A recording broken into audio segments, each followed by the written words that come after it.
Twelfth physics का numerical number 14.2 discuss करेंगे। Statement में वो कहता है कि how fast most a proton moves in a magnetic field of a 2.5 multiply 10⁻³ Tesla, यानी ये हमारे पास क्या चीज़ है, मैग्नेटिक फील्ड है, ठीक है।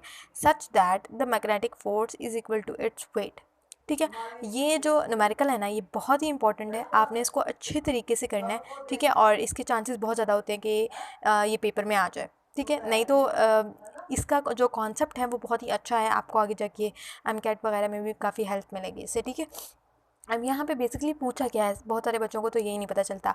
How fast most a proton, fast का मतलब ये है कि उसने हमसे वेलोसिटी पूछी है, ठीक है, कि उसकी वेलोसिटी क्या है, ठीक है। और यहाँ पे प्रोटॉन लिखा हुआ है, यहाँ पे इलेक्ट्रॉन की बात नहीं की हुई, ठीक है। अब प्रोटॉन पे हमें इलेक्ट्रॉन का भी और प्रोटॉन का भी चार्ज और मास, ये दो चीज़ें याद होनी चाहिए। अगर हम प्रोटॉन की बात करें तो प्रोटॉन का जो चार्ज होता है वो 1.6 मल्टीप्लाई 10⁻⁻19 कूलम होता है, ठीक है। इलेक्ट्रॉन का भी यही होता है। और मास जो होता है 1.67 मल्टीप्लाई 10⁻⁻27 kg, आपको ये ग्राम्स में भी याद हो और kg में भी याद हो, ठीक है। ये कांस्टेंट वैल्यू है, ये आपको वैसे ही याद होनी चाहिए, ठीक है। अब यहाँ स्टेटमेंट में उसने कहा है such that the magnetic force is equal to its weight, यानी जो हमारे पास मैग्नेटिक फोर्स है, ठीक है, मैग्नेटिक फोर्स वो इक्वल है वेट के, ठीक है।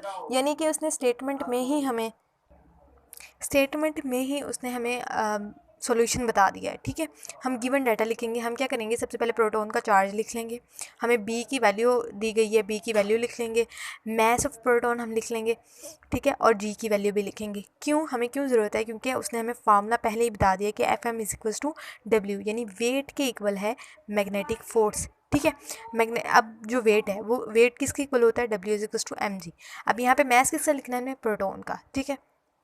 प्रोटॉन का मास लिखा, मल्टीप्लाई किया 9.8 यानी जी की वैल्यू से, तो आप जब कैलकुलेटर से इसे कैलकुलेट करेंगे तो वेट जो है हमारे पास 1.6 मल्टीप्लाई 10⁻⁻26 न्यूटन आ जाएगी, ठीक है। तो अब हम इस फार्मूले को अगर देखें, F M is equals to होता है क्यू वी बी, ठीक है। क्यू वी बी इक्वल होता है वेट। अब इक्वल वेट की वैल्यू है एम जी के, ठीक है, ये हमने पहले ही फाइंड कर लिया है, ठीक है।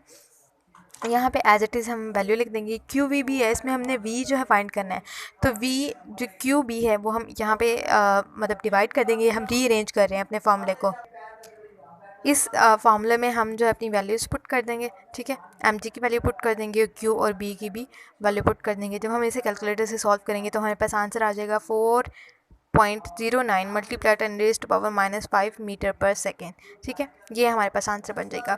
इस क्वेश्चन को आपने बार बार प्रैक्टिस करना है अच्छे तरीके से, क्योंकि ये बहुत ही इंपॉर्टेंट क्वेश्चन है। और अगर आपको कोई भी क्वेश्चन हो तो प्लीज़ मुझे कमेंट करके ज़रूर बताइएगा। Thank you so much.